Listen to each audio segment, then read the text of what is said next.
Hola, estás en Vive tu Emoción, un podcast de psicología donde te acercamos todo lo que no te han contado sobre tus emociones. Hoy con la psicóloga Agustina Pérez Rioja, directora de Recursos Humanos y especialista en psicología positiva. Bienvenidas, bienvenidos.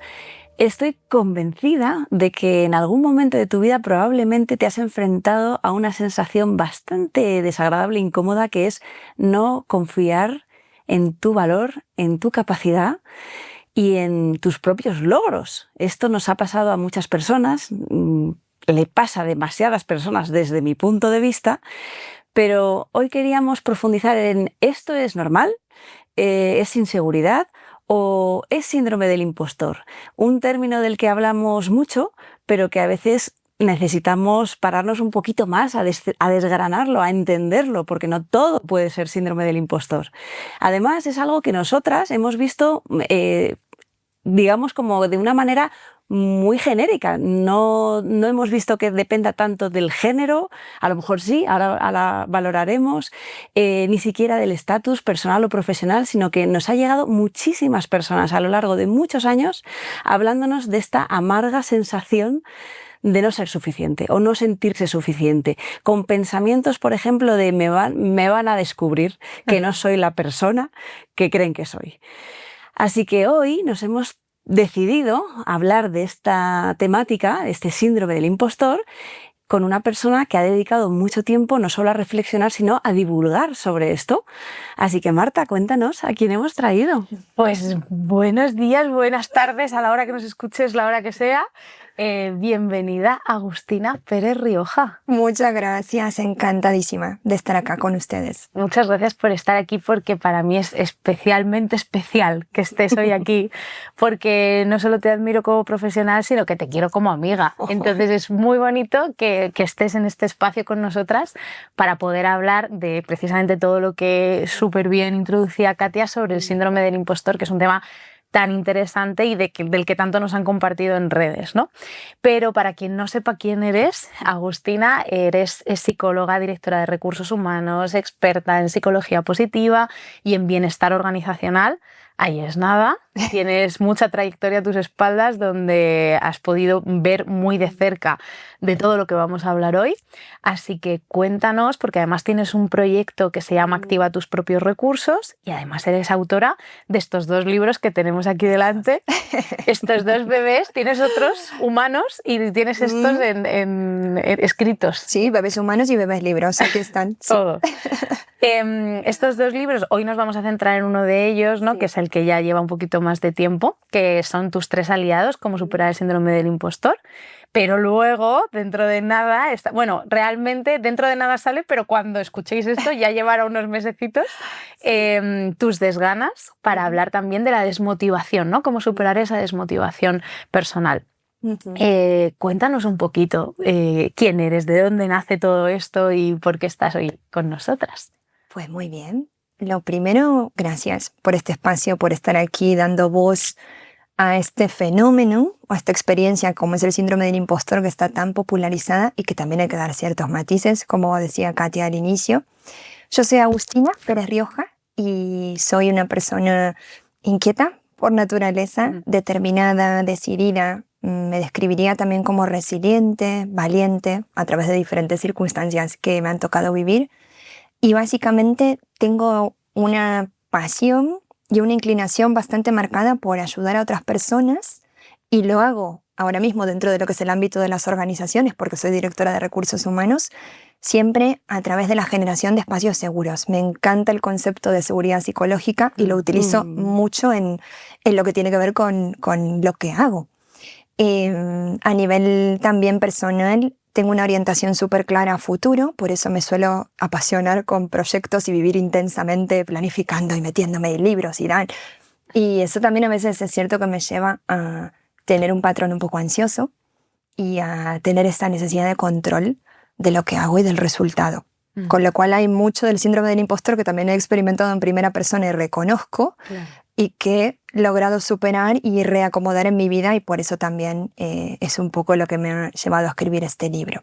Y luego, si hablamos de roles sociales, sí, soy madre de hijos humanos, Tengo 2 hijos increíbles que hacen que mi vida sea un caos maravilloso. Qué buena definición. Caos maravilloso porque es que sí, a veces es como hacer malabares, pero luego al final del día me dan dosis diaria de amor y eso da mucho sentido a mi vida. Y también como rol social, bueno, tengo un marido, soy psicóloga, como bien decías, estoy especializada en psicología positiva, en terapia de aceptación y compromiso, y soy directora de recursos humanos, con lo cual me he especializado mucho más en lo que es el ámbito de las organizaciones, Claro. haciendo planes de bienestar organizacional y demás. Así que esos serían como mis roles sociales. Y qué interesante esto que dices, Agus, porque creo que un poco en toda esta definición y descripción de ti misma hablas de una cosa que siempre hablamos mucho en identidad, que son como esas luces y esas sombras, ¿no? Eso que somos, ¿no? Y te has descrito desde esa parte más, pues, de ser valiente, de ser decidida, ¿no? De tener quizás esa proactividad y esa mirada a futuro, que también viene acompañada a veces de una cara B que no es tan agradable, pero que está ahí, ¿no? Y que es la vida y que es parte de nosotros y que tenemos que gestionar, ¿no? Totalmente. Y he aprendido a no demonizar esa cara B, Claro. ni a etiquetarla como un error en mí, sino a ver que sí, tengo una orientación a futuro, sí, me encanta comprometerme en proyectos, lanzar, crear, y al mismo tiempo eso me hace, sí, tener ansiedad muchas veces y tener que trabajarla y mirarla a los ojos y decir, no soy perfecta, no hace falta hacerlo, y reconozco esos momentos donde necesito un cable a tierra y más balance y herramientas prácticas. Por eso también nace Activa tus propios recursos. Nace en el momento que yo estaba embarazada de mi primer hijo y estaba en una especie de pausa profesional en el mundo corporativo y tenía esta sensación de necesito vivir la profesión de psicología mucho más en mi piel y en mi discurso de lo que venía viviéndola dentro del mundo corporativo. Necesito hacerme una voz propia que diga al mundo y a mí misma cómo yo vivo y concibo la psicología desde lo que es la divulgación sobre todo y desde mi práctica profesional en el entorno organizacional. Y Activa tus propios recursos nace desde la intención de no ser una red social para poner posts de vez en cuando, bonitos o menos bonitos, pero nacía como con esta necesidad de yo vivo la psicología mucho desde la terapia de aceptación y compromiso, desde esto de contextualizar, de no etiquetar demasiado características personales. Si bien hablamos del síndrome del impostor y eso parece que fuera una súper mega etiqueta, hay mucho matiz ahí. Claro. Y desde esta mirada más de la psicología, desde la acción y la pausa, desde la autocompasión y desde el abanico emocional tan amplio que hace que haya una cara B, como decías, Marta, y que no necesariamente eso sea un límite a vivir una vida plena. Así que de ahí nace Activa tus propios recursos y a raíz de ahí, pues la intención de divulgar a través de la psicoeducación.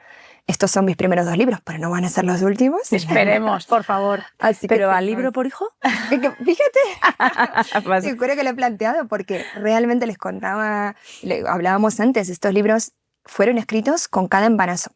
El primero, el del síndrome del impostor con el embarazo de Dante y el de tus desganas con el embarazo de Leonardo.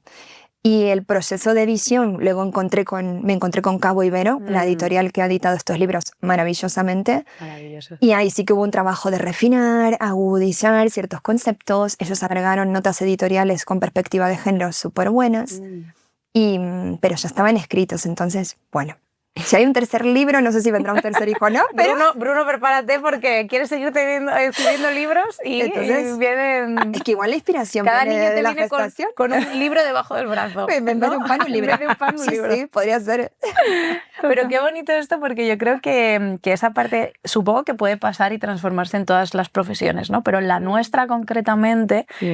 De alguna forma lo que nos pasa y nos atraviesa a nivel personal, y la maternidad es un huracán, se tiene que transformar y se tiene que poner encima de la mesa también en lo profesional, ¿no? Es como que lo transforma todo. No es ignorado. No. Es imposible de ser ignorado. Entonces, pero a mí esa me parece una ventaja, ¿no? O sea, qué bonito el poder dedicarnos a algo que pueda tener en cuenta que lo que vas viviendo te suma, te enriquece como profesional y te enfoca también. Te enfoca, es que es eso. No te limita, no te resta, no te... Te suma. Es cierto que contextualmente te puede dejar fuera de juego, y lo hablábamos antes, de esto de la maternidad, pero yo siento que quizás lo que me estaba pasando en los embarazos, me sentía fuera de juego del mundo corporativo y decía, no estoy fuera de juego, ¿qué hago? ¿Qué creo? Algo puedo hacer. Exacto. Claro. Sí. Ahí tú, yo resiliente, ¿no?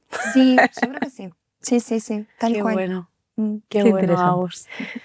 Bueno, pues hemos preguntado en redes. Sí, como siempre. Y bueno, pues parece que vamos más o menos parecido cumpliendo estadísticas por lo que nos has dicho. La pregunta que hemos hecho es, ¿consideras que tienes o has tenido este llamado síndrome del impostor?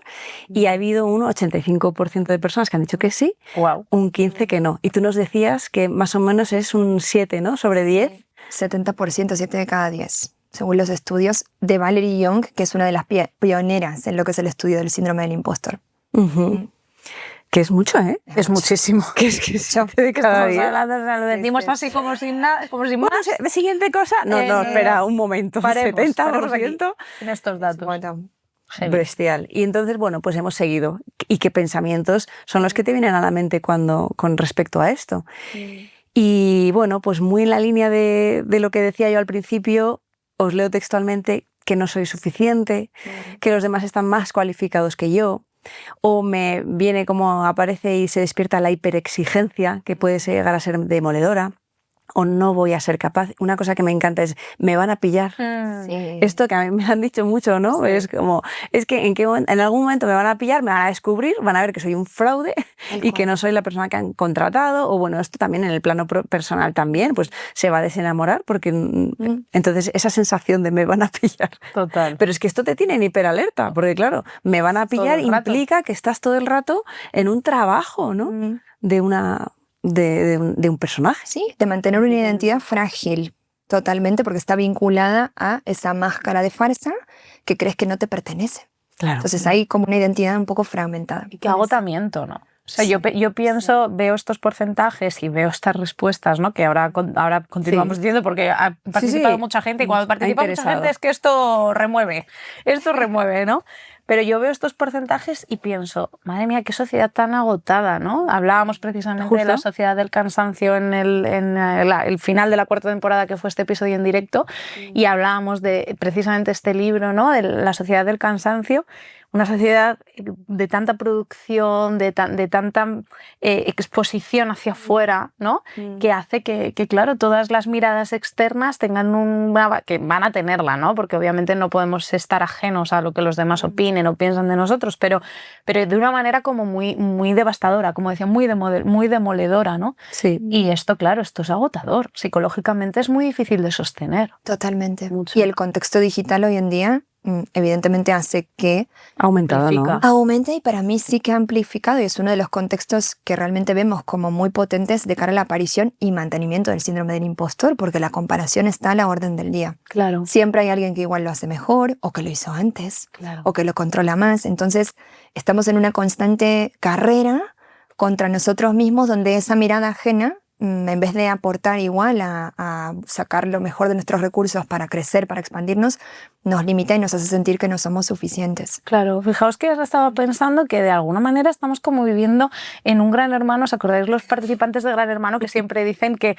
es que de los realities en general, ¿no? Es que todo aquí dentro se magnifica, ¿no? Sí. Y entonces como que ahora me da la sensación, ahora escuchando, es de, pues que en realidad igual la vida fuera la tenemos con estas cámaras constantes, con esta comparación, con esta mirada, Claro. que en el fondo, claro, todo está magnificado. Tal cual. Y no te hace falta que nos encerremos en un concurso para que sea así, ¿no? Ya estamos ahí. Ya estamos ahí. Ya está. Dios. Así que hoy vive tu vida como si tuvieras un reality. Esto es Tal cual. Y ya veremos viendo si cruzas la pasarela o no. A ver Si qué estás pasa. nominado o no, A ver qué si te pasa. vas fuera o te quedas dentro. Sí. Pues en estas respuestas hay una que también me sorprendió porque decía, aunque la gente me diga que valgo o que soy buena, realmente creo, es que no saben cómo soy, ¿no? Es como no están viendo la verdad. Claro, dices, wow, que ni siquiera puedas merecerte ese reconocimiento, ¿no? Total. Es que no hay ni escucha ni apertura a ese reconocimiento con el síndrome del impostor.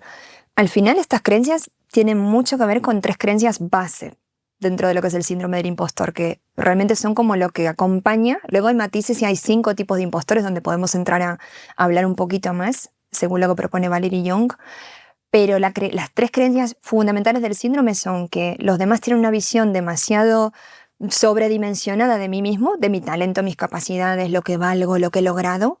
Me ven de manera mucho mejor de lo que yo me veo o me percibo a mí mismo. Esa es la primera y la fundamental. Entonces, obviamente, si alguien me dice, wow, lo que has conseguido, qué talento tienes, como automáticamente la persona que siente y experimenta síndrome del impostor piensa, están exagerando, están equivocados. O sea, que lo diluyes el comentario, ¿no? Sí, internamente. hay como una especie de oído sordo a todo ello y también una sensación de no quiero caer en la arrogancia permanentemente que hace que evidentemente no haya ese autorreconocimiento vinculado a asocio esto con mi identidad, no lo asocio y ni siquiera te creo. Claro. Y la segunda creencia importante del síndrome del impostor tiene que ver con que sí creo que lo que he logrado o lo que estoy logrando o donde estoy posicionada profesional, personalmente, donde sea que esté, depende sobre todo o tiene que ver sobre todo con causas ajenas a mí, externas. El factor suerte. Me ayudó fulanito o fulanita. Estaba en el lugar y en el momento indicado. Me ascendieron porque justo tocaba, porque la persona que estaba antes que yo era mi jefe, entonces me tocaba a mí. Ese tipo de cuestiones. De que no te conviertes en protagonista de... No, es como que la vida te lleva a un lugar que no te termina de pertenecer porque tú no lo has buscado, tal vez, o te ha venido. Entonces también está esta creencia de base. Esto lo hemos vivido hace muy poquito, sí, ¿verdad? Sí. Con un éxito nuestro personal, que profesionalmente hablando me refiero, y no, yo no hacía más que decir, bueno, pues vamos a buscar la fuente de suerte. Fuera.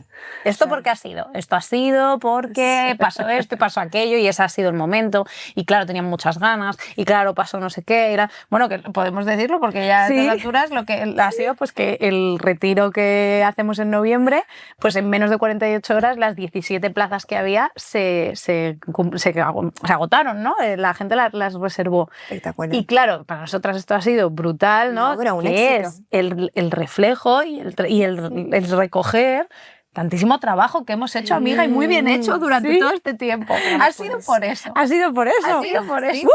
Totalmente, y hay que celebrarlo y parar a celebrarlo.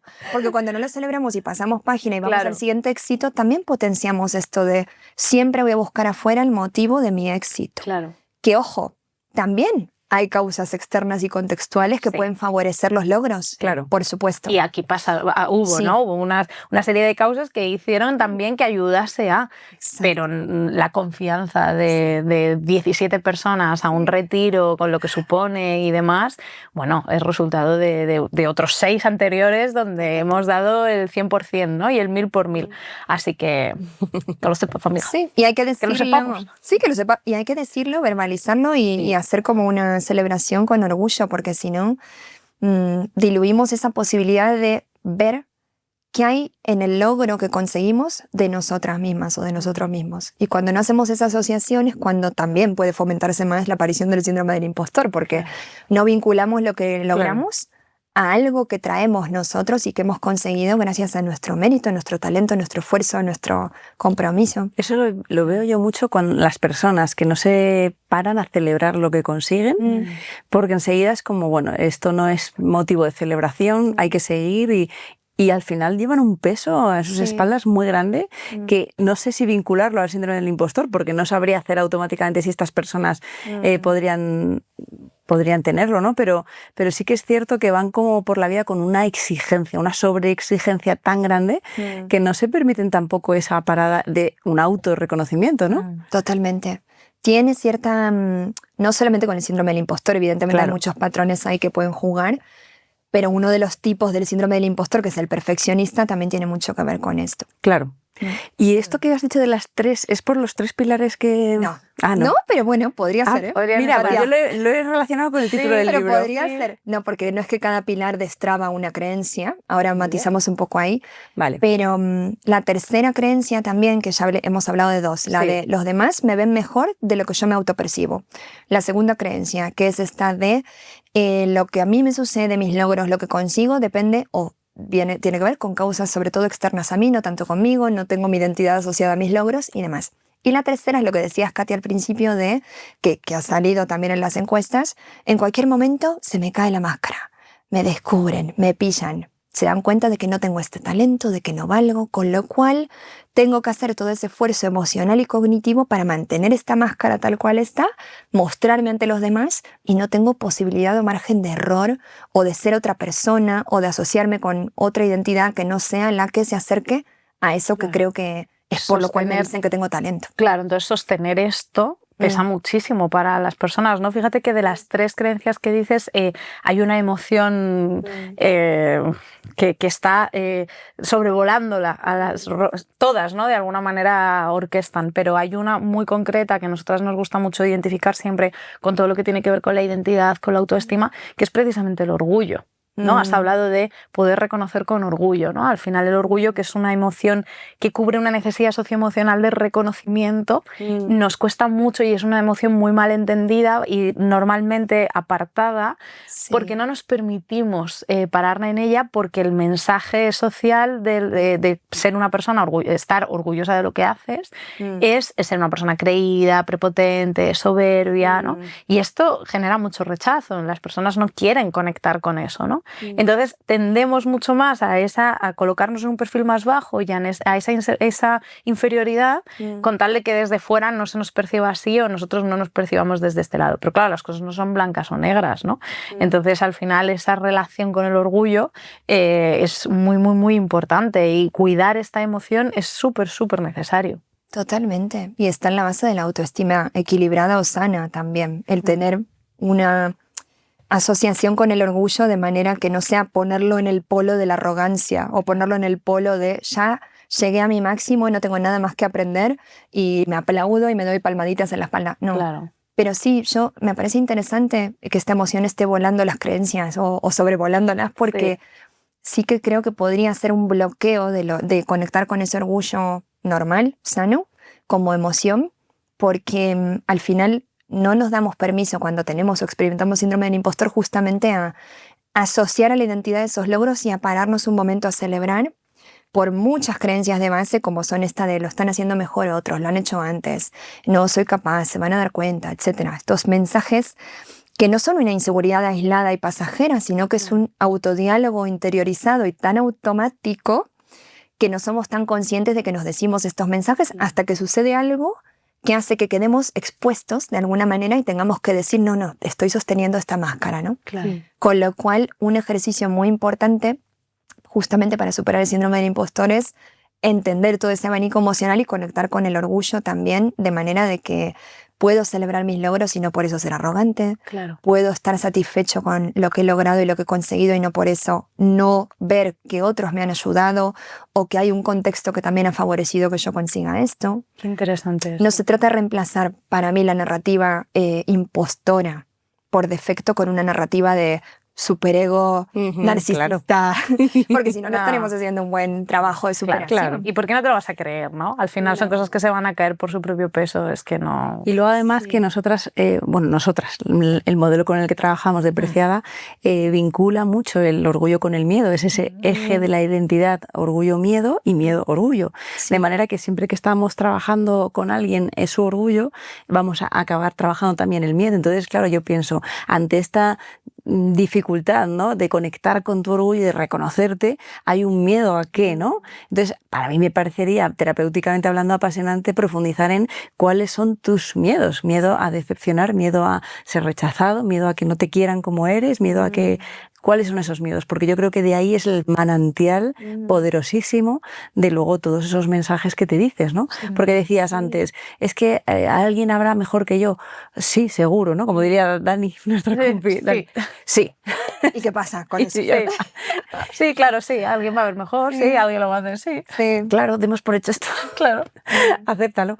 Y claro, al final, en cierto modo, yo creo que te enfrentas, por ejemplo, a un nuevo puesto de trabajo y que tú pienses, seré la persona que necesitan, sabré hacer las cosas, creo que es hasta adaptativo. Claro. Porque si no lo piensas, tampoco te estás enfrentando a la situación a lo mejor con el respeto que merece entrar en un nuevo puesto de trabajo, intentar ser la persona óptima para este trabajo. Claro. ¿no? O sea, que como al final... dice Brené Brown, esa valentía vulnerable. Exacto. ¿no? Esa capacidad de enfrentarme a las cosas, no así desde la impulsividad y sin ver las consecuencias, sino siendo consciente de que las cosas no van a salir o pueden no salir exactamente como las planteas y aún así te enfrentas a ellas, ¿no? Porque de alguna manera ahí estás confiando en tus propios recursos para salir adelante, ¿no? Y de esto hablamos todo el rato, ¿no? De esto habla mucho la psicología positiva, donde las tres somos expertas, que habla de potenciar esos recursos, de trabajarlos desde ahí para poder salir adelante, ¿no? De todos estos síndromes o malestares o ideas que nos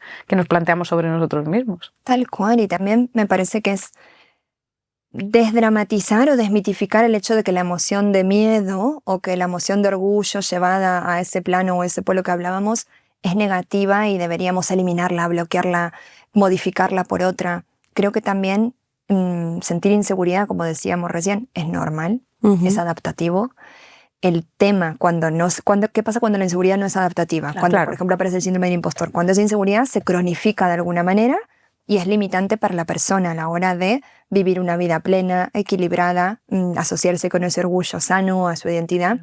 Y ahí sí que se puede transformar en desadaptativa, cuando también genera ese malestar psicológico. Pero sentir inseguridad, la inseguridad tiene un mensaje súper poderoso que darnos, si lo escuchamos con curiosidad y no nos anclamos a ponernos la etiqueta de soy una persona insegura. ¿Por qué? Porque siento inseguridad. No. Claro. Pero es un trabajo emocional intenso donde hay que meterse, y para meterse hay que también... Es un mensaje muy reduccionista, como si que por cada emoción que sintiésemos fuésemos así, ¿no? Soy una persona alegre porque siento alegría, soy una persona triste porque siento tristeza, soy una persona... Sí. Claro, es como de, eres todo. Es eres todo. todo porque sentimos todo, ¿no? Pero eso no te identifica, no eres lo que estás sintiendo. No, totalmente. ¿no? Entonces hay un trabajito mucho más Ni allá. lo que estás pensando, ni los mensajes que tu autodiálogo automático te está diciendo al oído, aunque te los diga súper fuerte. Claro. Y a veces no escuches otra cosa y tengas esta sensación de no soy suficiente, me están diciendo que tengo este talento pero no me lo termino de creer. Entonces, ¿eres este mensaje realmente? ¿Hasta qué punto lo amplificamos tanto que no permitimos a nuestra propia mente elaborar, ya no solo elaborar, pero escuchar otros mensajes sobre nosotros mismos? Entonces sí que creo que la narrativa que nos decimos tiene mucho que ver. Importantísimo. Y comentabas, Agus, que había como 5 tipos. Sí. Según Valerie Young, la psicóloga pionera en todo este estudio, una psicóloga estadounidense que sigue viviendo y trabajando en relación al síndrome del impostor dentro del marco de las organizaciones, pero también a nivel personal en su práctica, pues habla de 5 tipos. El impostor perfeccionista, a ver si no me olvido de alguna, el hiperfeccionista, el autónomo o solista, el experto, el superdotado o genio natural y el superhumano. Y cada uno de estos 5 tipos sí que tiene estas 3 creencias de base que comentábamos inicialmente, pero cierto matiz que tiene un poco más que ver con esos patrones de personalidad que pueden darse. Por ejemplo, el perfeccionista tiene esta creencia, aparte de las 3 fundamentales, de que si no lo hago perfecto, o si no me va a salir perfecto, o si anticipo que no voy a conseguir el resultado sin un mínimo de error, no lo hago y no me meto. Y son personas que tal vez dejan pasar trenes de la vida con oportunidades porque, ¿por qué? Por el miedo al error, miedo a no hacerlo según esos estándares imposibles que alcanzar. Claro. Conozco bastantes personas. Sí, muchísimas, de hecho, fíjate que hay veces que ya no solo no pueden renunciar a ellos, sino dime si encajaría aquí, ¿no? Este tipo de perfil, pero también personas que no renuncian a ello porque de alguna manera se ven obligadas a seguir sosteniendo toda esa parte, pero lo hacen a un precio muy elevado, ¿no? Sí. A un precio de cansancio, de agotamiento, de muchísima entrega que les está descargando energía por todos los lados, ¿no? Entonces no siempre se rechaza, ¿no? A veces no, pero se coge la oportunidad, pero no se coge la oportunidad desde ese sentimiento de wow, esto es una oportunidad, sino desde casi la obligación, ¿no? Sí, la obligación y el no puedo fallar y estoy en constante mirada ajena que me va a dar esa retroalimentación positiva o negativa de qué tan afinado o afinada estoy con esto que estoy haciendo. Entonces es como que cojo el reto, pero al mismo tiempo lo cojo desde este ideal perfeccionista al cual nunca voy a llegar, con lo cual esa tolerancia al error o la frustración hace que la persona esté hipervigilante, agotada emocionalmente, como mencionábamos antes, y que se sufra. Que se sufra. Y tú que estás en el contexto organizacional, ¿esto se aprovecha? O sea, ¿tú ves que se aprovechan de, bueno, mira, apretemos a esta persona que siempre va a dar? Sí. En el contexto organizacional, sobre todo yo lo que he visto con el síndrome del impostor en personas que ocupan puestos de liderazgo, o que pasan de ser contribuyentes individuales que igual hacen un reto técnico o un reto muy concreto en sus funciones, luego de repente empiezan a liderar equipos. El síndrome del impostor, si se cronifica y se ve como una inseguridad persistente de mensajes sobre la persona, se ve que está muy vinculado al perfeccionismo también, al tengo que ser líder, pero tengo que ser el líder ideal. El líder ideal hoy en día, según los manuales de liderazgo, que es el líder que tiene que tener inteligencia emocional, que tiene que ser como... Carisma también, o sea, cosas que... Carisma, tal cual. Todo, Y claro. no puedo ser autoritario, y no puedo hacer micromanagement, y tengo que tener cuidado con ser asertivo, y tener, obviamente, el manual perfecto del líder, que tampoco es asumible, porque Claro. somos seres humanos, y a veces nos saldrá el mal genio, o a veces pues no seremos tan asertivos, asertivas como quisiéramos.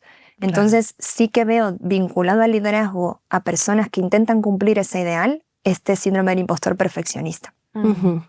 ¿Y cuánto tanto en el mundo de la maternidad, que hablábamos también antes, no solo en la organizacional, de repente es este verdad. síndrome del impostor en un área que nada tiene que ver con el trabajo, pero que es una de las tareas más importantes quizás que podemos hacer, y que entonces aparecen todos estos mensajes y encima ahora más si cabe con toda la información que tenemos a nuestra mano, que es abrumadora, ¿no? ¿Y esto no inyecta más síndrome del impostor, tener tanta información? Tanta información, sí. Por eso para mí el contexto digital y toda esa Claro. facilidad de compararte con otras madres, si hablamos de maternidad, ¿no? Claro. La madre de influencer de vida perfecta. De casa ordenada, sí. de comida saludable. De batido de chía y espinaca, O sea, mientras basta. doy la teta. O sea, sí, Basta. hay mucho de eso. Llevo cenando sándwiches Sí. 6 meses, basta. O sea, o sea, por favor. Es que... Pero fíjense que yo vincularía más el síndrome del impostor asociado a la maternidad con el tipo de Valerie Young, que es el síndrome del impostor de tipo superhumano. Superhumano, Ah, sí. sí, Ese qué lo- bueno. Porque no es tanto perfeccionismo vinculado a maternidad, sino Llegar a rol todo. de la mujer llegando a todo, tal Claro. cual. Y lo que decíamos recién de una mujer profesional, llegar a lo más alto a nivel laboral, no darse por vencida, no hacer la renuncia en ese sentido, al mismo tiempo tener los hijos y ser una madre presente que no está con el móvil, sino que está ahí 100% y juega y se tira.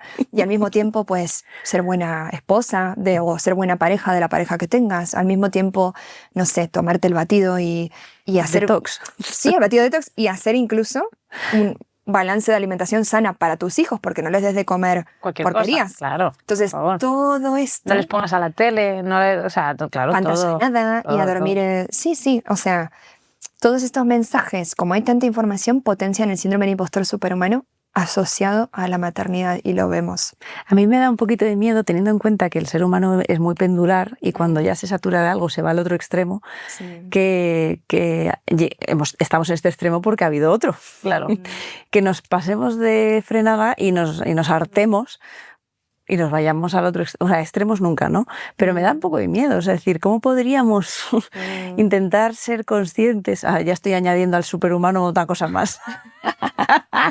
Ser consciente. Venga. De que no tienes que llegar a todo, ¿no? Que está bien como lo estás haciendo. Sí. Para no acabar en el otro extremo y volver a... Es súper interesante lo que dices, Katia, porque sí que siento que hay un mensaje ahora, que también se ve en redes, de la madre más relajada, que es la que pone la pantalla y hace apología de ello. Puse la pantalla. O que hace como el extremo opuesto y se vende esa imagen como esto es lo que está bien. Ya. Ser una madre más desestructurada es lo que está bien. Y tampoco, porque igual hay una Claro. madre que no quiere poner la pantalla. ¿Y qué Claro, pasa? y está bien. Hay que demonizar a esa Y madre además, también. Claro, y además es, por ejemplo, le resulta sencillo Claro. por su estilo, por su forma de vida, Sí. por su lo que sea, ¿no? O sea, yo creo que hay que ver o individualizar en cada familia. Esto es tan concreto como eso. Cada familia de alguna manera sabe lo que está necesitando en ese momento y no se puede comparar. Entonces buscamos esa comparación constante, pero es una comparación muy perversa. No podemos hacer esa comparación porque no está ajustada a la realidad. Siempre va a haber un montón de matices que nada tienen que ver. Si empezamos a mirar por la historia de vida de cada uno y la mochilita que cada uno lleva a sus espaldas 100%. y por qué hace lo que hace. O sea, es que ya empezando por aquí, ya todo lo que queramos. Y ¿no? además que es que las redes pervierten muchas cosas, digo las redes un poco como expositor, como cuando se habla de que no hay que estar perfecta y que puedes ser mostrar vulnerabilidad, y de repente lo que salía en redes era todo personas desreguladas. Que Claro, exacto. Tampoco apología de la grabando que sin tengas llorar, que grabarte mientras lloras amargamente. Claro, Entonces, nivel de ¿sabes? exposición ya No, que no tiene ningún 100%. sentido. Por eso veo ese otro polo, Claro. lo veo como mensaje está ahí, y sí que siento igual que tú que deberíamos ver cómo conectar con ese término medio. Claro. Y también 100%. hablando de redes y volviendo un poco a esa parte organizacional, yo con un montón de pacientes también que están en un momento pues, de expansión o de crecimiento profesional, el LinkedIn también es una red donde esto es brutal, ¿no? Porque a nivel, de profesional, de repente es el mensaje que a mí me llega siempre mucho, sobre todo el colectivo Celera, es todo el mundo está haciendo cosas, yo no hago nada. Todo el mundo hace cosas, todo el mundo hace proyectos, todo el mundo consigue no sé qué financiación, y yo qué estoy haciendo, ¿no? Claro. Y claro, qué casualidad que todo el mundo piensa que no hace nada mientras todo el mundo se supone que hace cosas. Entonces, como de, a ver, aquí quién hace y quién no hace, porque Hay una laguna. aquí pasa algo que no nos estamos enterando de lo que ocurre. Y que es una plataforma, LinkedIn, para mí de muestro mis logros continuamente, como si fuera un expositor de logros permanente, y la pausa no tuviera lugar. Un currículum vivo, ¿no? Estoy en constante proceso de selección. Pues sí, todo el rato en la vida. Me pongo con mi mejor cara y aquí Qué agotamiento. Pero y esto, claro, será un nutritivo del síndrome del impostor de la leche, ¿no? Sí, totalmente. Y a nivel profesional sí, lo vemos. Y está muy vinculado también al impostor superhumano, al impostor perfeccionista, y al hecho de que incluso en esta red pequeños intentos de mostrar esa parte más vulnerable, como también yo he visto posts de personas poniendo he tenido burnout, me ha pasado esto, me ha pasado lo otro, que son muy aplaudidos en una red como LinkedIn, porque no suele haber este tipo de mensajes, pero al mismo tiempo volvemos a lo mismo, a qué extremo nos vamos. Para mí siempre igual visibilizar salud mental es muy positivo. Desde luego. Y dentro de LinkedIn hablar de burnout es muy positivo, porque también es una forma de decir, pues esto pasa en el entorno profesional y más de lo que pensamos. Claro que pasa. Más de lo que pensamos. Pero sí, es un tema. Es un temazo. Lo del contexto digital es un temazo. Sí, yo creo que al final somos una generación, una sociedad como demasiado joven con la experiencia de lo digital, ¿no? Inmaduros, ¿no? Como muy inmaduros, sí, claro. sí, Entonces realmente estamos como aprendiendo. ¿Qué es lo que tengo que hacer? Tengo que mostrar que todo es precioso. Ah, no, espera, que esto está mal. Cuando llevamos un tiempo haciendo eso. Ahora que todo está mal. Hay que mostrar que todo está mal. Claro, hay que mostrar toda esta parte. Ah, bueno, no, tampoco. Tampoco entonces, tanto. Y entonces, joder, ay, Dios mío, ¿qué hay que hacer, no? Entonces, bueno, pues hay que no pasar tanto tiempo en las redes. Eso para empezar. Totalmente. Y para terminar. Hay que no tener redes. Sería la definición. O ver hasta qué punto están como ganando terreno a tu identidad y a tu autoconcepto. Claro. Lo que muestras ahí fuera, ¿no? Claro, es que es todo un sistema todo preparado. Hablábamos también antes un poco de este sistema más capitalista, más de consumo, más de hacer, más de productividad. Sí. Entonces, claro, ¿cómo no va a haber síndrome del impostor en esa productividad excesiva, ¿no? Supongo que también la puede haber en otro tipo de sectores o en otro tipo de, no sé, siempre nos vemos como al polo opuesto. Persona que vive en el campo, que tiene un huerto, que no sé qué. ¿Tendrá síndrome del impostor esta Igual persona? No Pues igual lo tiene con el huerto del vecino, ¿no? Porque se está comparando con que fíjate cómo le salen los pepinos a mi vecino y a mí. No lo sé, pero me parece que es... ¿Qué pepino tiene el vecino? ¿Qué pepino tiene el vecino? Esto lo tenías que decir. Claro, esto lo tenía que decir. Y ya sacamos el corte en redes. Tenéis que escuchar el podcast nada más que por esto. ¿Por qué estamos hablando de pepinos? Este es el titular del podcast. ¿Qué pepino tiene el vecino? Acá no hemos venido a hablar del síndrome del impostor, sino del pepino del vecino. Señores. Ay, señora. ¿Qué sería de nuestro espacio sin reír? Desde luego. Y yo creo que precisamente el humor puede ser una estrategia maravillosa para rebajar y relajar. El humor es buenísimo para todo. Sí, desde luego. Como recurso. Si la persona conecta con esa fortaleza. Claro, también, si no es muy atáxico. Si no, claro, sería como humor para todo. Es que eso es horrible. Yo siempre en las formaciones, una formación que di muy extensa de comunicación decía, por favor, si esta no es tu fortaleza, no la fuerces. No. Es tremendamente mala. Quedas mal, cariño. Claro, no conecta. No te ríes tú, no nos estamos riendo nadie de esto. Pero bueno, nos quedamos en el segundo tipo, ¿no? Hablamos de perfeccionista superhumano. Vuelvo al tercer tipo, que es el experto. Vale. Y personalmente yo lo he vivido bastante y es aparte de las 3 creencias fundacionales que son las que siempre tenemos que tener en mente cuando hablamos de síndrome del impostor, el experto es necesito saberlo todo lo sabido y por saber de este tema para posicionarme como experto o experta en esto, para decir que lo controlo, para que se me vea como alguien que, bueno, pues que sabe de este tema y que tiene talento para esto. Esto en nuestro sector, por lo menos. Nuestra sección, la primera a la derecha. Nuestra sección de la psicología aquí, la primera a la derecha, que es el que conozco y domino un poco más. Esto es el pan nuestro de cada día, ¿no? Totalmente. Aquí nos podemos sentir muchos psicólogos Identificados. y supongo que cualquier sector, ¿no? Pero en el nuestro concreto muy identificados, porque al final es una profesión la nuestra de constante formación, de constante crecimiento, porque lo mismo que desde donde trabajabas, por ejemplo, hace 10 años, 10 años más tarde, pues oye, hay avances, hay cambios y tú misma cambias tu manera de trabajar, ¿no? De una manera muy rápida, además. Entonces, claro, es como de, wow, llegar a dominar todo eso, spoiler, otra vez, no se puede. No se puede. Claro. Y no pasa nada que no se pueda, pero que no se pueda no quita tu valor y no quita el hecho de que tengas talento para esto, ¿no? Entonces, lo que sucede con el experto es, como no se puede y sé que no se puede, y hay una comparación absoluta con otros profesionales que igual están más lejos en la carrera o demás, no termino yo de creer que tengo talento porque no lo voy a terminar de dominar. Y lo que sucede con estas personas a veces, si están en un foro, por ejemplo, y se les hace una pregunta de su campo, tienen mucha ansiedad a la hora de responder sobre la imagen que proyectan de control de esa información que tienen. Es como, tengo que dar la respuesta certera y adecuada que demuestre que sí controlo continuamente, porque si no se me cae la máscara y pasa todo lo que hablamos anteriormente. Y además, que las 3 que has comentado, intuyo que el resto también son inalcanzables. O sea, ni vas a ser perfecto en esto, ni vas a saberlo todo, ni vas a llegar a todo. Es decir, que al final es como un camino sin final. Es un camino de aceptación, ¿no? Sí, por eso la autoaceptación es uno de los aliados. Spoiler. Spoiler, ya lo tiro por ahí. Y luego tenemos el genio natural, que me parece muy interesante. El impostor genio natural o superdotado también es esta persona que cree que si no le sale algo a la primera, sin demasiado esfuerzo, entonces no tiene talento o capacidades. Y suele suceder mucho con personas que igual de niños o de niñas se les han dado fáciles muchas cosas, como por ejemplo me va bien en el cole, no tengo que estudiar mucho y me va súper bien. Interiorizo este mensaje de soy muy inteligente, tengo altas capacidades, incluso puede haber también un link ahí que me parecería súper interesante estudiar. ¿Qué pasa con los niños o las niñas y personas en general con altas capacidades? ¿Hasta qué punto hay algún link con síndrome del impostor desarrollado más en su vida profesional a futuro? Porque está esta sensación de se me tiene que dar fácil y natural para que sea un logro que yo reconozca asociado a mi identidad, porque si no, es que entonces no valgo para tanto ni tengo este talento. Claro.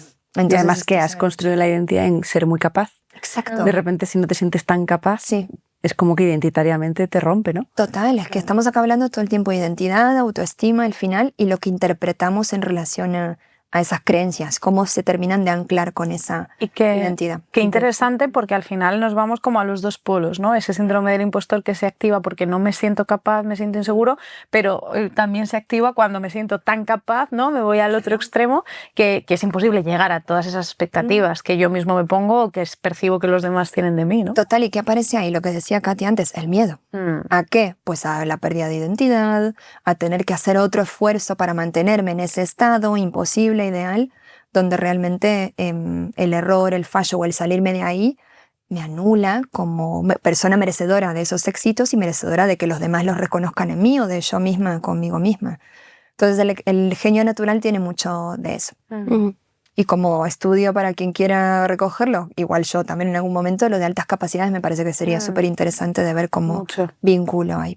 Hemos hablado de 4 tipos de impostor, nos faltaba el solista justamente, que también es muy, muy típico y se ve mucho también dentro del ámbito profesional y está vinculado al perfeccionismo, pero tiene más que ver con si no lo hago solo o otra persona me ayuda o realmente necesito que otras personas destraben algún proceso en el que estoy, entonces no es un logro mío. Claro. Es un logro compartido, pero no asocio mi identidad a que yo también tengo ingredientes que me han hecho conseguir. Solo vale si lo hago solo. Sí. Claro, yo solito. Entonces me arremango y son frases también muy automatizadas del tipo, si quieres algo bien hecho, hazlo tú mismo. Y no puedo delegar esto. Tiene mucho, dentro del ámbito profesional lo vemos con la falta de posibilidad de delegar de la persona. Me tengo que meter yo para resolver esto, siempre yo. Y esta autoexigencia que decíamos también se ve ahí muy... Están súper ligadas, ¿eh? Sí. Unos, o sea, Sí. me parece difícil esta no esté ligada con el perfeccionismo, por ejemplo, no sé, como que hay fortaleza de calidad, la fortaleza de la calidad, que entiendo que en este síndrome es tremendo, está ahí tiñendo todos. Totalmente, de hecho te puedes sentir identificado con más de uno. En el libro propongo un cuestionario. Que está lleno de ejercicios, además, el libro. Es un libro para trabajar. Trabajarlo. Sí, que no es teórico conceptual, sino que es para ponte a trabajar Realmente tiene teoría, porque sí que con los libros lo que intento es hacer mucha investigación, mucho research, que no sea algo como solamente que venga de mi cabeza, sino nutrirme de qué información hay y está validada. Pero sí que la idea es aportar justamente recursos para activarlos, para poner en acción, pues sacar esas fortalezas y desbloquear ciertos procesos que puedan llegar a ver. Claro, qué bueno. ¿Tienes referencia de personas que hayan hecho los ejercicios y te dan feedback respecto a ello? Por redes me escriben bastante y también tengo mucha referencia de psicólogos y psicólogas que lo utilizan en su práctica. Qué y bueno, esto me ha encantado, porque me han dicho utilicé el ejercicio este o el otro en su práctica con clientes o con pacientes.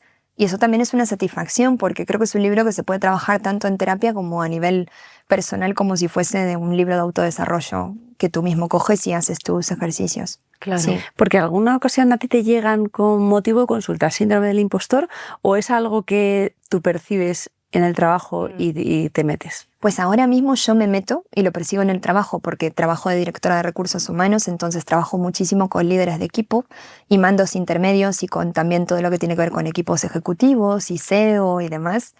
Y ahí lo veo, entonces puedo meterme directamente a trabajar temas de autoconfianza, autoconocimiento muchísimo, que para mí es el primer aliado, porque es fundamental el autoconocimiento para luego desbloquear un poco los otros dos. Claro. Y como consulta concreta de síndrome del impostor llegan todas las semanas, todo el tiempo. Sí. Como creo que es un término que también se ha popularizado tanto, que es cierto que este matiz hay que darlo, porque da la sensación de que... por favor. Sí, es que da la sensación de que tengo síndrome del... Bueno, 85% considera que tiene síndrome del impostor. Claro, que a lo mejor no en todos los casos. A lo mejor no todos los casos son síndrome del impostor. ¿Y cómo lo diferencias? Para mí, la diferencia fundamental, aparte de estas creencias de base que hemos dicho y de estos tipos que pueden tener cierto matiz en relación a patrones que yo identifico en mi personalidad, es que tener síndrome del impostor o experimentar la experiencia de síndrome del impostor no es lo mismo que sentir inseguridad. Claro. Tú puedes sentir inseguridad, y de hecho todos sentimos, todas sentimos, es algo normal, adaptativo, como comentábamos, cuando inicias un nuevo proyecto, trabajo, cuando sales de tu zona de confort, pero eso no necesariamente es que tienes síndrome del impostor, porque sí que alguna vez me han dicho, estoy empezando un nuevo reto, tengo un poquito de síndrome del impostor. No, lo que sientes es inseguridad adaptativa a la hora de comenzar este reto. Y lo raro sería que no la sintieras. Claro. ¿no? Sería lo que nos tendría que llamar la atención, es que te lanzaras sin mirar, ¿no? Y lo que decíamos antes, que la inseguridad tiene este mensaje poderoso que darnos sobre nosotros mismos y sobre cómo nos estamos adaptando, si tenemos que ir con más cautela, prepararnos, medir la tolerancia que tenemos al riesgo, tal vez, como hacer ese cable a tierra de qué contexto tengo que me apoye para poder vivir desde mi inseguridad también de manera más constructiva. Pero la diferencia para mí está fundamental en que si esa inseguridad se cronifica de alguna manera o se transforma en un autodiálogo imperante, constante, permanente, de poca valía personal, de dudar completamente de mi talento, de nunca ver nada de logros en mí, que tengan que ver con algo que yo he fomentado por mis habilidades, capacidades, talentos, sino que siempre es causas externas. No me paro a celebrar y pienso que me van a descubrir como lo que soy, un farsante o una farsante en mi propia vida, que estoy cumpliendo un personaje, pero que yo no soy ese personaje. Cuando ya eso se instaura de esa manera, ahí es cuando realmente podemos hablar de síndrome del impostor. Claro, ahí hay un malestar ya profundo. Y una pregunta, ¿esto sucede más porque estoy yo pensando que en Celera, esta aceleradora de talento, seleccionan a 10 personas cada año por su talento, potencial. Claro. Y los 10 que entran cada año nos dicen, bueno, a ver cuándo descubren que me han cogido a mí, pero que yo no soy de este gremio, ¿no? Sí. Y así llevamos 10 años. Y todas las personas nos lo dicen. Entonces, claro, cuando tú has luchado mucho por conseguir llegar a un sitio, ¿puede ser más fácil que se genere ese síndrome del impostor? ¿O también le puede pasar a personas que no tengan esa sensación de, oye, yo tengo algo especial, ¿no? Muy buena pregunta, porque sí que igual que hablamos de autoestima y de identidad, hay un contexto que favorece más la aparición del síndrome del impostor, que tiene que ver con la orientación al logro y con conseguir éxitos y con estar posicionado de alguna manera en la vida, donde realmente tu forma de presentarte al mundo es pues conseguir diferentes éxitos y logros. Entonces, es cierto que logros en lo que tú consideres que es un logro dentro de la esfera de tu vida, ¿no? Pero es cierto que a nivel académico, profesional, se ve mucho en personas con autoestima, que no necesariamente es baja, quizás poco equilibrada en relación a cómo interpreto esos logros, con qué los asocio, de por sí, por defecto, pero que no tiene necesariamente que ver con tener una autoestima baja o inseguridad, o ser una persona insegura o sentir inseguridad de por sí. Entonces sí que se ve mucho en ese sentido. Qué interesante. Y en la línea también de lo que hablábamos antes y que tú, Katia, decías al principio, ¿no? De no vemos esas diferencias de género. ¿Qué dicen los estudios? ¿Las hay? ¿Hay diferencias de género en cuanto a la percepción de este síndrome? Claro, porque nosotros tenemos un nicho muy concreto. Claro. Entonces... Dentro del nicho, 85% lo decía, ¿no? Claro. A ver, los estudios iniciales sí que han estudiado sobre todo síndrome del impostor en mujeres y minorías étnicas. Y siempre, ahora mismo es cierto que los últimos estudios están mucho más abiertos a analizarlo más en relación a patrones genéricos de comportamiento humano que a eres mujer o perteneces a una minoría. Pero los primeros estudios sí que se enfocaban más aquí. ¿Con qué asocio esto yo? Con grupos de referencia, básicamente, y qué tanta exposición hay de referentes en relación a estos grupos. Y qué importante es, ¿no? Tiene todo el sentido realmente que haya mucha más influencia en sectores más perjudicados, ¿no? O más minoritarios. Por la representación o la falta de, más bien, y cómo me asocio, como que encajo en este grupo o no encajo. Por ejemplo, en mujeres en roles de liderazgo se ve más síndrome del impostor que en hombres en roles de liderazgo. Claro. Por una cuestión de representación en esos roles que no está, o características asociadas a esos roles más masculinas que lo que típicamente podríamos decir más femenino, aunque eso también es matizable. Pero creo que sí. Hoy en día sí que es cierto que los estudios hablan más en general, pero las primeras investigaciones de síndrome del impostor, sobre todo las de Valerie Young, se han hecho con mujeres y minorías. Teniendo en cuenta que estamos diciendo que al final una de las cosas que pretendes es que te miren bien y te vean bien, pues cuando estés en puestos, yo me imagino, donde se te ve más, se te puede juzgar más o criticar más, se puede potenciar mucho, ¿no? Entonces, tal cual, la exposición. Por eso lo que sucede en algunos casos es no me expongo, con lo cual me quedo con esta nube de inseguridad en mi cabeza, o me expongo pero sufro ese miedo y esa ansiedad a ser descubierto, a que suceda que se den cuenta de que no tengo este talento, o a que no pueda permitirme un pequeño error, o todas las creencias que hablamos asociadas a los 5 tipos. No puedo permitirme este error porque entonces lo que va a suceder es que voy a quedar expuesto por lo que no soy. Claro. Y Agus, ¿qué relación tienen? Porque estamos centrándonos mucho, ¿no? En ese primer bebé, en este primer libro de los 3 aliados, pero está este otro segundo que tiene toda esta línea, ¿no? de trabajo, de recursos y demás, donde es tus desganas, ¿no? Que para trabajar esa desmotivación. ¿Tienen algún tipo de relación conceptual o porque ha tenido sentido que este sea el segundo? Pues sí, qué buena pregunta. No sé si ha tenido sentido, espero que lo tenga. Si no, se lo buscamos. Si no, lo buscaremos, lo encontraremos. Pero yo sí que veo un hilo conductor que quizás tiene que ver un poco con lo que hablaba antes de cómo veo o vivo la psicología.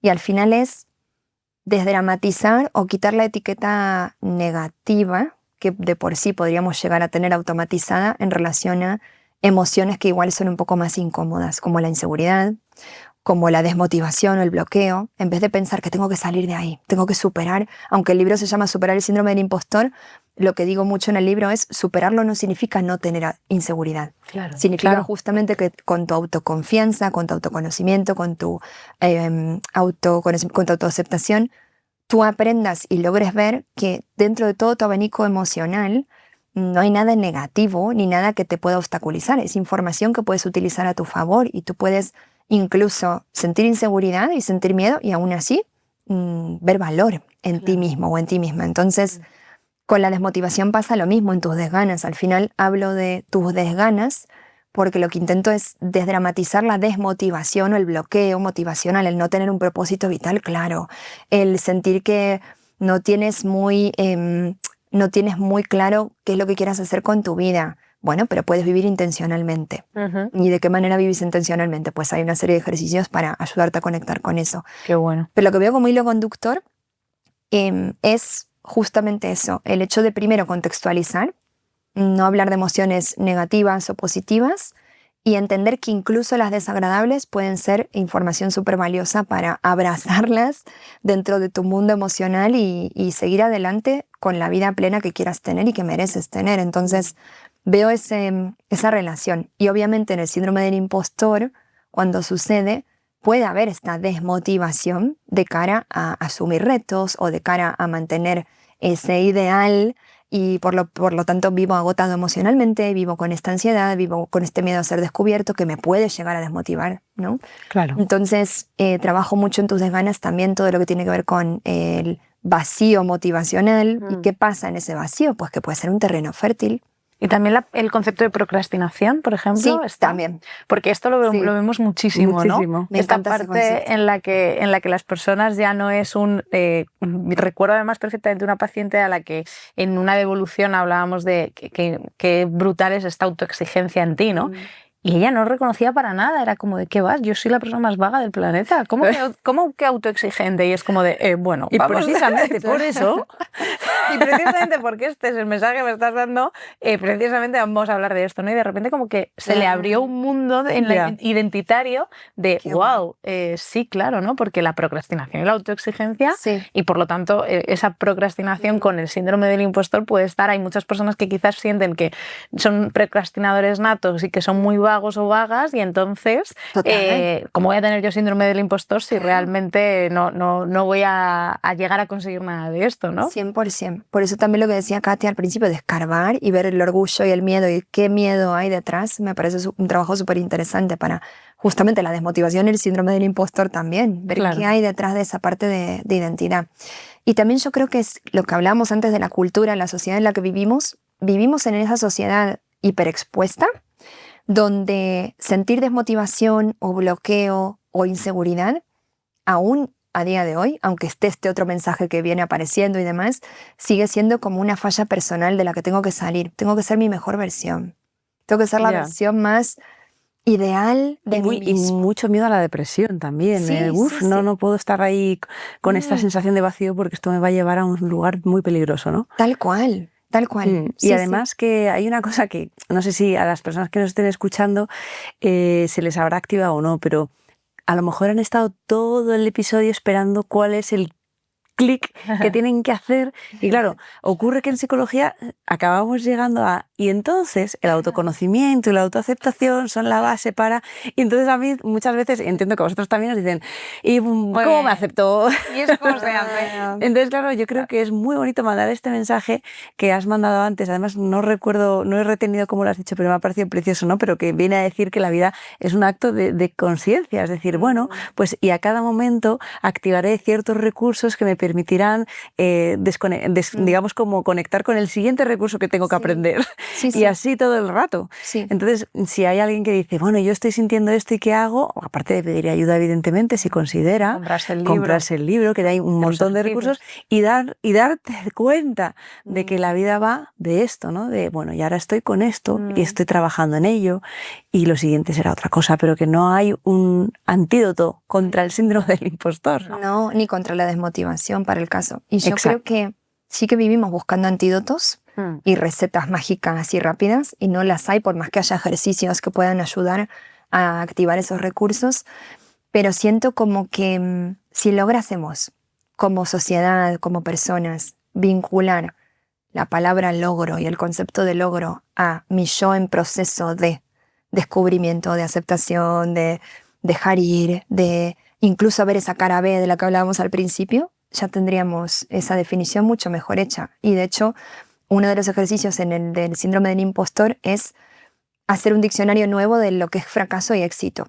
Y salir de lo que es el típico diccionario de éxito significa conseguir, fracaso, ausencia de éxito. No, ¿por qué? Vamos a romper esa definición y hacer una propia, porque quizás también mucho de lo que tiene que ver con la baja tolerancia a la frustración, al error, es justamente de esas definiciones estancas de fracaso y de éxito que no me permiten ver que yo ya soy un logro por ser.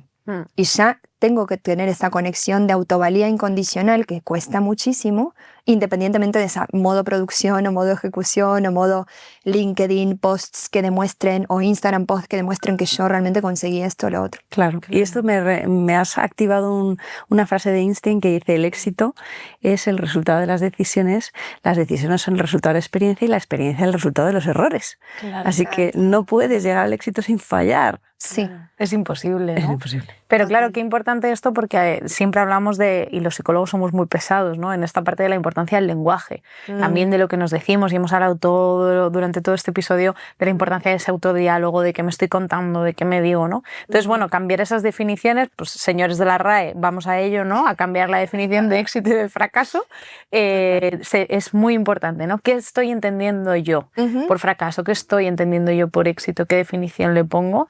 Probablemente va a marcar mucho, ¿no? El cauce de ese trabajo. Y cuando cambio esa narrativa desde el autoconocimiento, dejo espacio para que esa voz impostora no sea la voz dominante. Lo que no significa que no siga hablando, pero tal vez le tengo que bajar un poquito el volumen. Claro. Para que no me hable como con un megáfono en el oído y yo sienta que soy yo esto. Entonces la narrativa más bien lo pienso desde ese lugar, desde no eliminar, no bloquear, no ignorar, no pensar que no tengo inseguridad o que me doy como la narrativa opuesta de soy la mejor, me escucho afirmaciones de no tiene sentido. Tengo poder interior. No va por ahí. De hecho, yo soy bastante, y Marta lo sabe, somos muy alejadas del positivismo tóxico. Lo somos aquí. Lo somos aquí y obviamente que intento que los ejercicios no caigan nunca en eso, porque me resulta contraproducente incluso de cara a una gestión sana de ese abanico emocional. Claro, es que es muy reduccionista e invalidante. Total. Sí, total. Bueno, qué bonito y qué interesante, la verdad. Creo que va a ser un episodio donde estoy segura que muchísima gente se va a sentir identificada. De hecho, ese 85% va a conectar mucho con todo lo que hemos hablado.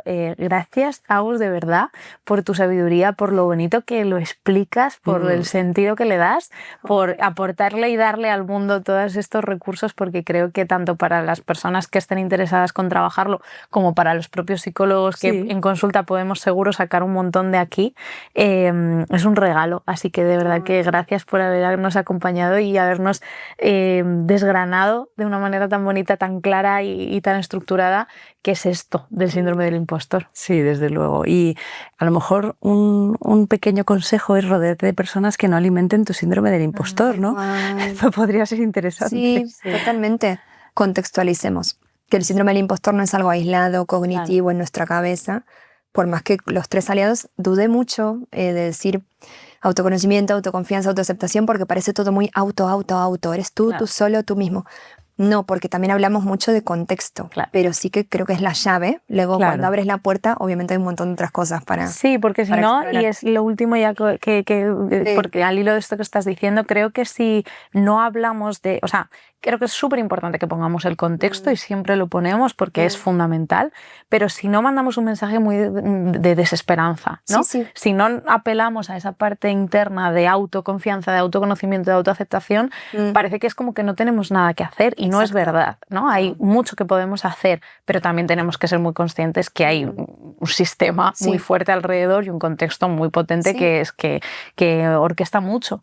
Pero no mandemos ese mensaje de desesperanza porque entonces no hacemos nada. Claro, no haríamos nada. Para eso estamos los psicólogos también. Para el trabajo consiste en eso. Y que es cierto que si hay algo en tu contexto que esté fomentando el síndrome del impostor, una pareja, un trabajo, algo que realmente vincules como un contexto que hace que estas creencias pues estén más presentes, igual hay que cambiarlo, planteárselo.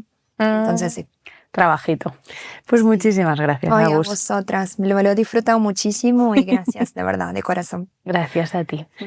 Pues nada, y a todos vosotros, a ti que nos escuchas y nos das tu cariño, esperamos que te haya interesado, que os haya gustado, que os haya iluminado, que siempre buscamos esto y como siempre, siempre, siempre, abrazad vuestras emociones.